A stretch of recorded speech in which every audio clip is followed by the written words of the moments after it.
Good evening दोस्तों। Cell education में आपका हार्दिक स्वागत है। मैं अमन कुमार आप लोगों के बीच क्लास 8 के मैथमेटिक्स सब्जेक्ट को लेकर आज आया हूं। दोस्तों, आज हम आपको एक नए टॉपिक की तरफ लेकर जा रहे हैं जिसका नाम है comparison of rational number. Rational number जो भी हैं उसकी तुलना हम कैसे करते हैं, है ना। थोड़ा इसको बताने से पहले एक बार मैं चाहूँगा कि आपको थोड़ा रिकॉल बैक कर दूं। वह रिकॉल बैक यही है कि इसकी पिछली क्लासों में मैंने standard form of rational number की चर्चा मैंने की थी। वह यह था स्टैंडर्ड फॉर्म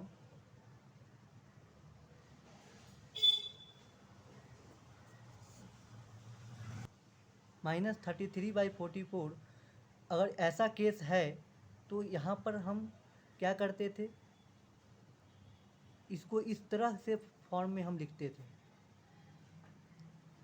यानी ऊपर और नीचे ऐसा कॉमन डिवीज़र हम लिखते थे ताकि वह आपस में कट के हमें रेशनल नंबर स्टैंडर्ड फॉर्म में प्रदर्शित कर दे, है ना।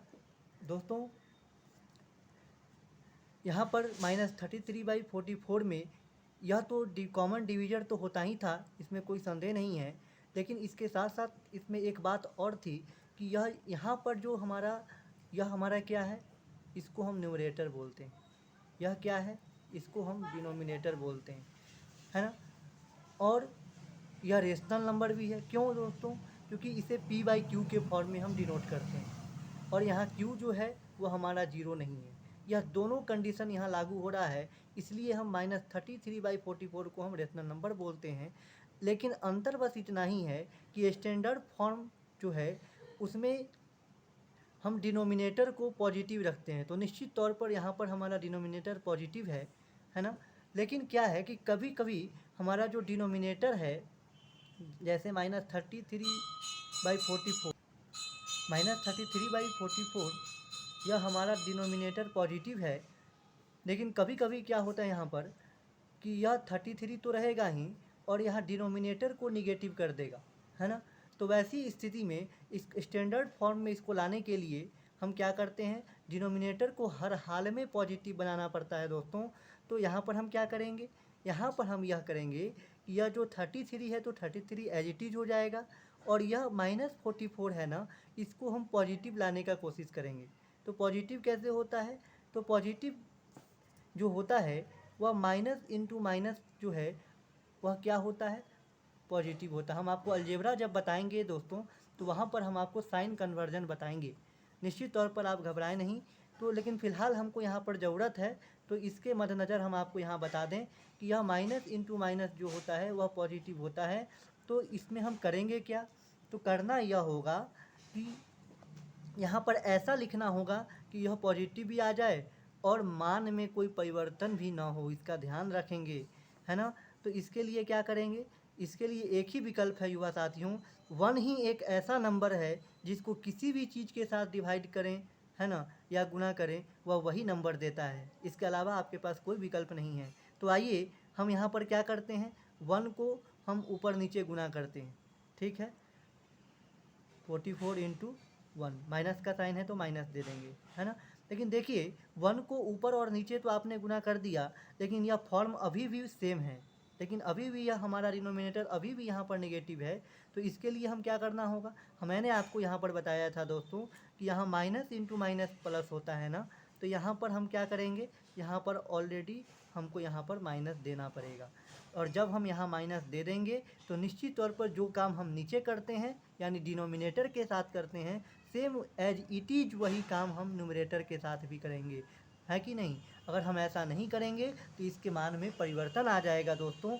तो उसके लिए हम क्या करेंगे, -1 से जैसे ही हम डिनोमिनेटर में हमने गुना किया तो -1 के साथ हम न्यूमरेटर भी गुना करेंगे और तब देखेंगे कि वैल्यू क्या आता है। तो देखिए यहाँ पर माइनस साइन है, तो यहाँ पर नहीं कुछ है तो क्या है दोस्तों, यहाँ पर प्लस साइन है। तो प्लस इंटू माइनस क्या होता है, प्लस इंटू माइनस माइनस होता है कि नहीं। तो यहाँ माइनस तो एज इट इज हो जाएगा, है कि नहीं, -33। अब देखिए यहाँ माइनस का साइन है और यहाँ भी माइनस का साइन है, तो यह माइनस माइनस क्या हो जाएगा, प्लस हो जाएगा, है कि नहीं। यह माइनस माइनस जब प्लस हो जाएगा तो यह क्या हो जाएगा, 44 हो जाएगा, ठीक है। अब देखिए हमारा जब डिनोमिनेटर जब पॉजिटिव हो गया तो फर्स्ट स्टेप में हम स्टैंडर्ड फॉर्म लाने के लिए हम डिनोमिनेटर को क्या करते हैं, स्टेप 1 जो हमारा होगा वह टू मेक डिनोमिनेटर पॉजिटिव। और जब हम ऐसा कर लेते हैं तब इसको हम उसके बाद क्या करते हैं कि स्टैंडर्ड फॉर्म में लाने के लिए इसमें हम देखेंगे कि कौन सा ऐसा कॉमन मल्टीपल है जो ऊपर नीचे अगर हम इसको गुना कर दें, है कि नहीं, ताकि वह ऊपर नीचे आपस में कट के हमें ये छोटी संख्या के फॉर्म में हमें यह दे दे और वह p/q के फॉर्म में ही होना चाहिए, है कि नहीं। तो वह क्या होगा, वह होगा -33 तो है ही, तो इसको हम क्या करेंगे -3 × 11 करेंगे और यहाँ पर क्या करेंगे माइनस तो नहीं अब होगा, अब यहाँ पर क्या होगा 4 हो जाएगा सीधे। अब क्या हो जाएगा 4 हो जाएगा, क्योंकि माइनस हमने यहाँ पर ख़त्म कर लिया है कि नहीं। अब 4 हो जाएगा इंटू, चूँकि 11 ऊपर है तो यहाँ भी हमको 11 लाना पड़ेगा, है कि नहीं। तो यह जो हमारा 11 है और नीचे भी हमारा 11 है, तो अब क्या हो जाएगा 11 कैंसिल हो जाएगा, है कि नहीं। तो अब क्या हो जाएगा, यह हमारा जो -3/4 जो 4 देगा, है ना, यही हमारा स्टैंडर्ड फॉर्म कहलाएगा दोस्तों। कोई दिक्कत तो नहीं, मेरे ख्याल से कोई दिक्कत नहीं होना चाहिए, है ना। अब यह तो हो गई छोटी सी बात जो हमने रिकॉल बैक किया है। अब हम आज थोड़ा सा कंपैरिजन ऑफ रेशनल नंबर की चर्चा कर रहे हैं। बहुत ही इंटरेस्टिंग टॉपिक है दोस्तों, कंपैरिजन ऑफ रेशनल नंबर। यह बहुत ही इम्पॉर्टेंट टॉपिक है दोस्तों। यह मत समझिएगा कि यह केवल क्लास 8 के लिए है, कॉम्पिटिटिव एग्जाम्स में भी ये पूछे जाते हैं। यह ऐसे सवाल जो होते हैं वह थोड़ा सा लेवल इसका हाई रहता है, लेकिन कॉम्पिटिटिव एग्ज़ाम में इसको पूछता है। कैसे पूछता है तो देखिए, आपको भी पढ़ना है, कंपैरिजन तो ज़रूर कर देना है। तो याद रखिएगा दोस्तों, कंपैरिजन जब भी किसी चीज़ से किया जाता है तो वह उसके लिए हमें 2 चीज़ चाहिए, यानी 2 वैल्यू चाहिए। बिना 2 वैल्यू का आप कंपैरिजन नहीं कर सकते। दुनिया में कोई ऐसा चीज़ नहीं है, जब कंपैरिजन की बात आती है तो आप सिंगल चीज़ से आप कंपैरिजन कर लें, यह मुश्किल है कि नहीं। तो जब कंपैरिजन की हम बात करेंगे, चाहे वह रेशनल नंबर हो या अदर कोई भी नंबर हो, है ना, तो या किसी भी चीज़ का हो, मैथ छोड़ के कोई अन्य भी चीज़ें हों, तो कंपैरिजन हमेशा 2 चीज़ें से की जाती है। तो यहाँ पर हम रेशनल नंबर की बात कर रहे हैं मैथ में और कंपैरिजन की बात चल रही है, तो निश्चित तौर पर जाहिर सी बात है कि वह जो हमारा रेशनल नंबर दिया रहेगा वह एक रेशनल नंबर 1 और एक रेशनल नंबर 2, रेशनल नंबर 1 और रेशनल नंबर 2, यानी 2 रेशनल नंबर की ज़रूरत होगी यहाँ पर। और तब इसको हम क्या करेंगे, तो यह जो 2 रेशनल नंबर जो मैंने लिखा है, यह मिनिमम, हम यह किसकी बात कर रहे हैं, minimum 2 rational numbers are required by which we compare both of rational number. हाँ, आइदर कभी कभी पूछ देता है कि वह जो आप कंपैरिजन किए हैं उसमें कौन छोटा है कौन बड़ा है, यानी उसको कभी कभी पूछता है कॉम्पिटिटिव एग्जामिनेशन में। यहाँ तो मिनिमम 2 है, कभी कभी 4-5 रेशनल नंबर दे देगा, है कि नहीं। और 4-5 में कंपैरिजन करके आपको बताना होगा वहाँ पर देगा कि इसको असेंडिंग ऑर्डर में सजाइए। किस में सजाइए, असेंडिंग ऑर्डर में सजाना होगा, या फिर आपको डिसेंडिंग फॉर्म में भी सजाना होगा, है कि नहीं। तो असेंडिंग ऑर्डर डिसेंडिंग ऑर्डर में समझाना होगा। तो दोस्तों हम आपसे अपेक्षा रखेंगे कि आप क्लास 7th में काफ़ी रुचि के साथ आप असेंडिंग और डिसेंडिंग ऑर्डर के बारे में पढ़े होंगे, है कि नहीं। तो आइए हम यहाँ पर क्या करेंगे, थोड़ा सा हम कंपैरिजन जब करेंगे तो इसकी कुछ प्रॉपर्टी है वो हम बता दें यहाँ पर। देखिए, कंपैरिजन से पहले हम एक बात करेंगे कि कोई भी हमारा रेशनल नंबर अगर दिया रहेगा, है कि नहीं, वह कैसा रेशनल नंबर, वह रेशनल नंबर वह कैसा होना चाहिए, पॉजिटिव होना चाहिए, पॉजिटिव होना चाहिए। रेशनल नंबर कैसा होना चाहिए, पॉजिटिव होना चाहिए। तो मान के चलिए कैसा रेशनल नंबर पॉजिटिव, मान के चलिए कि हम 1/2 लेते हैं दोस्तों। तो देखिए यहाँ पर जो हमारा न्यूमरेटर पार्ट है और यहाँ पर जो हमारा डिनोमिनेटर पार्ट है, यह दोनों पॉजिटिव है कि नहीं, निश्चित रूप से है, बिल्कुल, इसमें कोई संदेह नहीं है। तो यह जो हमारा न्यूमरेटर पार्ट है और यह हमारा डिनोमिनेटर पार्ट है, यह दोनों हमारा पॉजिटिव है कि नहीं। तो अब देखिए, यह कंपैरिजन में कुछ पॉइंट है, वह बताता है कि कोई भी पॉजिटिव रेशनल नंबर अगर है तो उसका वैल्यू जो है ना वह ग्रेटर देन ज़ीरो होता है। याद रखिएगा हमेशा, वह क्या होता है, ग्रेटर देन ज़ीरो होता है। ठीक है, जैसे देखिए, अगर हम 1/2 की बात करें तो यह डेसिमल फॉर्म में क्या देता है, बताइए, बोलिए क्या देता है, 0.5 देता है ना। तो यह जो 0.5 है दोस्तों, यह जीरो से बड़ा है कि नहीं, निश्चित रूप से है बड़ा, है कि नहीं। तो यह जो पॉजिटिव रेशनल नंबर जो है वह 1/2, जो यह पॉजिटिव रेशनल नंबर जो है हमने लिखा है 1/2, जो न्यूमरेटर और डिनोमिनेटर के फॉर्म में है, या इसको आप p/q के फॉर्म में भी कह सकते हैं। तो यह जो हमारा p/q का जो फॉर्म है दोस्तों, यह जीरो से बड़ा है। तो कंपेरिजन में हम आपको पहला पॉइंट बताए कि कोई भी पॉजिटिव रेशनल नंबर जो होगा वह जीरो से बड़ा होगा, एक नंबर पॉइंट। ठीक है, दूसरा नंबर पॉइंट है, यहाँ देखिए, every negative rational number is less than zero. अब कह रहा है दूसरा पॉइंट कि एवरी नेगेटिव रेशनल नंबर, है कि नहीं। तो एवरी नेगेटिव रेशनल नंबर की अगर हम बात करें तो दूसरा पॉइंट हमारा कहता है, जैसे इसी जगह ले लीजिए, हमने यहाँ पर क्या लिया था, 1/2, दोनों पॉजिटिव था। अब इसी जगह पर हम लेंगे -1/2, है कि नहीं। तो यह -1/2 जो हमें वैल्यू देगा, यह 0.5 तो ज़रूर देगा दोस्तों, लेकिन यहाँ पर माइनस साइन के साथ लिखेंगे, क्योंकि यहाँ माइनस साइन ऑलरेडी दिया हुआ है कि नहीं। अब बताइए युवा साथियों, यह जो -0.5 जो है वह क्या है, वह नेगेटिव है, वह क्या है, नेगेटिव है। और जीरो नेगेटिव है, तो याद रखिए दोस्तों, जब कोई भी मान जब निगेटिव होता है तो निश्चित तौर पर आप आँख मूंद कर भी जान लें कि वह जीरो से छोटा ही होगा, है कि नहीं। तो अगर 0.5 है, अगर वह निगेटिव ही है तो निश्चित तौर पर वह जीरो से छोटा होगा, है कि नहीं। तो एवरी नेगेटिव रेशनल नंबर वह क्या होगा, जीरो से छोटा होगा, और एवरी पॉजिटिव रेशनल नंबर वह जीरो से बड़ा होगा, जो हमने आपको यहाँ पर दिखाया है और आपने देखा है ना। अब दोस्तों क्या करना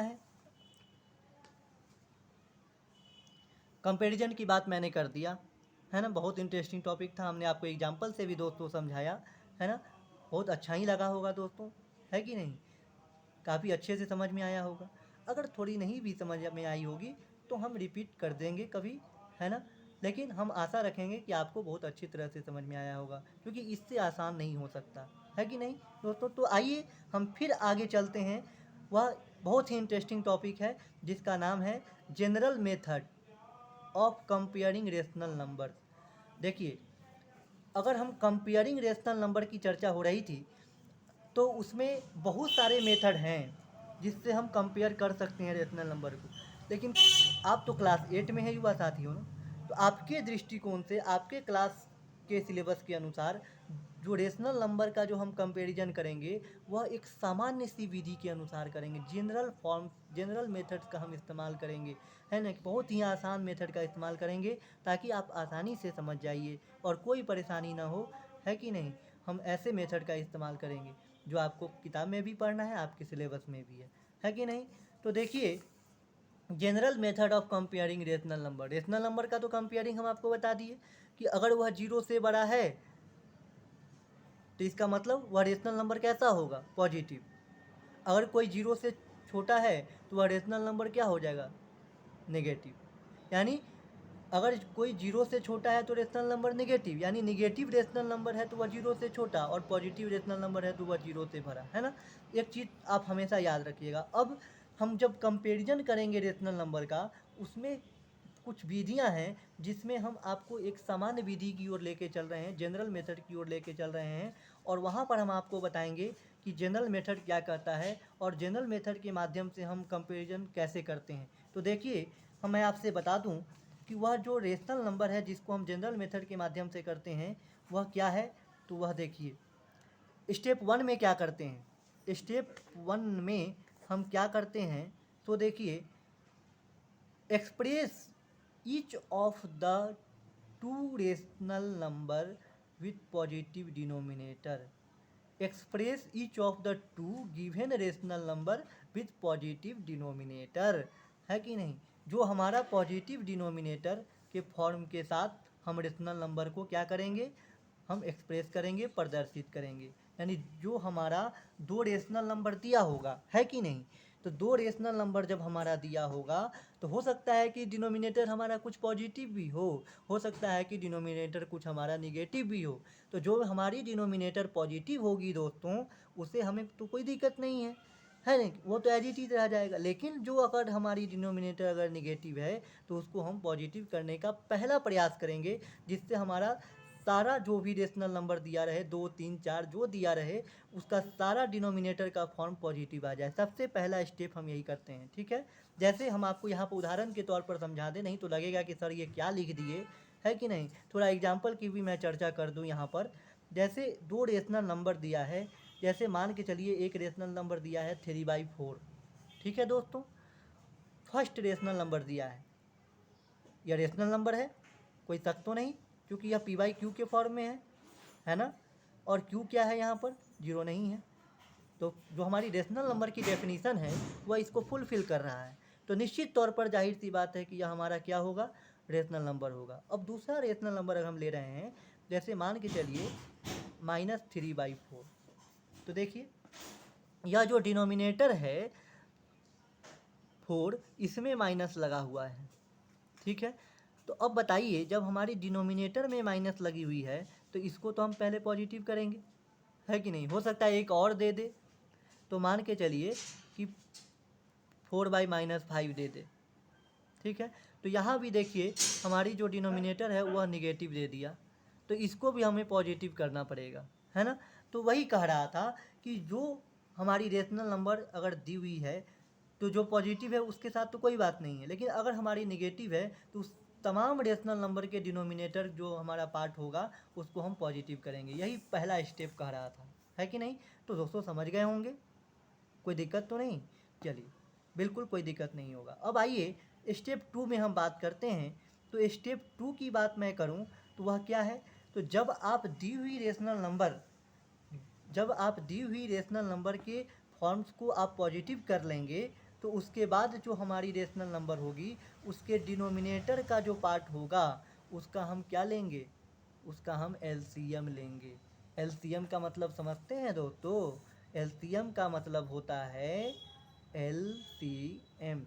एल का मतलब होता है लोएस्ट, और सी का मतलब होता है कॉमन, है कि नहीं, और एम का मतलब होता है मल्टीपल, है कि नहीं, लोएस्ट कॉमन मल्टीपल, ठीक है। तो वह हमारा जो हमारा रेशनल नंबर था उसके डिनोमिनेटर पार्ट का हम क्या लेते हैं, एलसीएम लेते हैं। यह स्टेप 2 में करना है कि नहीं। अब क्या है, स्टेप 2 के बाद स्टेप 3 पे हम आएंगे। तो स्टेप 3 में हमें क्या करना होगा वह देखिए। स्टेप 3 में हमें क्या करना होगा, स्टेप 3। तो दोस्तों देखिए, स्टेप 2 की मैंने बात कर दी थी, अब यहाँ पर स्टेप 3 की बात कर रहा हूँ। तो यहाँ पे क्या करना है, तो देखिए स्टेप 3 में क्या कहता है, देखिए एक्सप्रेस ईच रेशनल नंबर, है ना, ब्रैकेट में ऑब्टेन इन। देखिए स्टेप 3 में बोलता है express each rational number with this LCM as the common denominator, है कि नहीं। क्या कह रहा है, express each rational number obtained in step 1 with this LCM as the common denominator।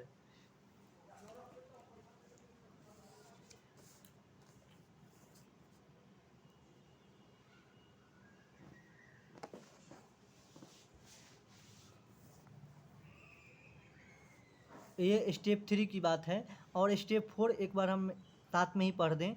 वह स्टेप 4 कह रहा है कि the number having the greater numerator is greater, यानी जब हम ऐसा स्टेप 3 तक काम कर लेंगे, तब देखेंगे कि हमारा न्यूमरेटर का जो 2 रेशनल नंबर जो हमें मिलेगा, उसके न्यूमरेटर का जो भी अंक जो है जो बड़ा होगा, वही रेशनल नंबर हमारी बड़ी होगी, है कि नहीं। तो हम क्या करेंगे, जैसे देखिए जब हम एलसीएम लिए थे, जैसे 3/5 और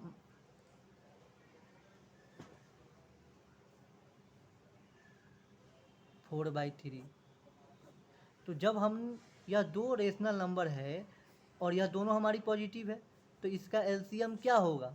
स्टेप 2 क्या कहता है, ये स्टेप 2 कहता है एलसीएम, और स्टेप 1 क्या कहता है। स्टेप 1 कहता है कि हमारी जो डिनोमिनेटर है वह हमारी डिनोमिनेटर पॉजिटिव होना चाहिए, तो दोनों पॉजिटिव है कि नहीं। और यह इसका एलसीएम स्टेप 2 कहता है, तो वह इसका एलसीएम क्या होगा, 15। अब ये क्या हो जाएगा,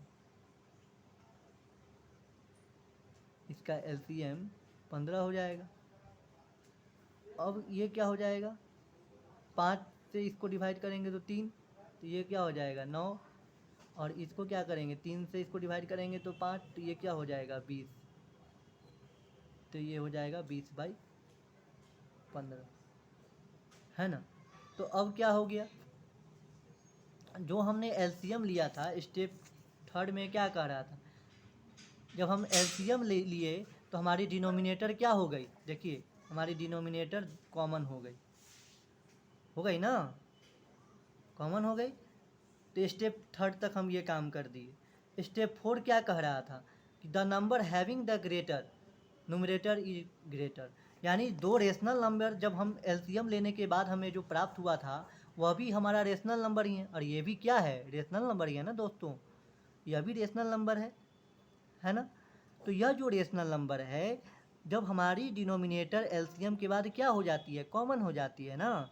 तो जब कॉमन हो जाती है तो उस केस में जो हमें रेशनल नंबर प्राप्त होता है, तो उसके न्यूमरेटर पार्ट, उसके दोनों न्यूमरेटर पार्ट में जो अंक बड़ी होगी, जो अंक क्या होगा, बड़ा होगा, वही हमारा रेशनल नंबर वह बड़ा कहलाएगा। तो देखिए इसमें न्यूमरेटर का पार्ट कौन है, न्यूमरेटर का पार्ट ये है, न्यूमरेटर का पार्ट ये, इसमें 9 और 20 में ग्रेटर कौन है, 9 और 20 में ग्रेटर हमारा 20 है। तो हमारा यह जो रेशनल नंबर है 20, तो यह जो हमारी 9/15 हमारी क्या हो जाएगी, छोटी हो जाएगी, है ना। तो इसका मतलब यह हुआ, तो हम ऐसे लिखेंगे नहीं, हमारी मूल क्वेश्चन क्या था, 3/5 और 4/3 बताना था। तो देखिए इसको काटेंगे तो क्या होगा, इसको काटेंगे तो ये 5 से काटेंगे तो 4, और 5 से काटेंगे तो 3, ये स्टैंडर्ड फॉर्म क्या कहलाएगा, 4/3। और यह स्टैंडर्ड फॉर्म 3 से काटेंगे तो 3, और ये 5, तो इसका स्टैंडर्ड फॉर्म क्या कहलाएगा, 3/5। तो हमें जो क्वेश्चन दिया था वो मिल गया, मेथड बनाए किसी दूसरे से ले आए, फिर काट करके मूल जो हमारा क्वेश्चन दिया था। तो अब इसमें बड़ा कौन होगा, जो ऊपर बड़ा था वही नीचे बड़ा होगा। तो इसमें हमारी रेशनल नंबर दोनों में से कौन बड़ी है, 4/3 बड़ी है 3/5 से। ठीक है दोस्तों, तो आज के लिए इतना ही, फिर इस पर और भी बेस्ट क्वेश्चन हम आपको कल बताएंगे। निश्चित रूप से आप उपस्थित रहेंगे और आगे के इस पर बेस्ट क्वेश्चन को हम सॉल्व करेंगे, बारीकी से समझाएंगे, किसी तरह की कोई परेशानी नहीं होगी, मैं आपसे वादा करता हूँ, है कि नहीं। और इसी तरह आप यूट्यूब चैनल पर बने रहिए, लाइव पे आते रहिए, अब्सेंट नहीं होइए। और हमारे यूट्यूब जो चैनल है, जो सेल एजुकेशन के नाम से अभी ऑनलाइन मोड में चल रहा है, उसको निश्चित तौर पर आप हर वीडियो को लाइक करें, शेयर करें, कमेंट करें, हर वीडियो को खोलें और सारी वीडियो को शुरू से अंत तक देखने का कोशिश करें। ये नहीं कि खोलें और लाइक किए हटा दिए, नहीं, लाइक शेयर कमेंट तो करना ही है दोस्तों, लेकिन उसे शुरू से अंत तक देखने की कोशिश करें। और पर डे या एक दिन 2 दिन जो बीच होती है कोई बात नहीं, अगर जब भी वीडियो आए तो आप उसे खोलें। और लेकिन मेरे कहने का मतलब यही है कि सेल एजुकेशन यह बहुत ही अच्छी संस्थान है और अभी ऑनलाइन मोड पर कार्य कर रही है, और आप निश्चित रूप से इसे लाइक करें, कमेंट करें, शेयर करें और लोगों तक पहुंचाएं। तो चलिए दोस्तों, आज के लिए इतना ही, कल हम इस पर विशेष चर्चा आगे की ओर करेंगे। चलिए, धन्यवाद।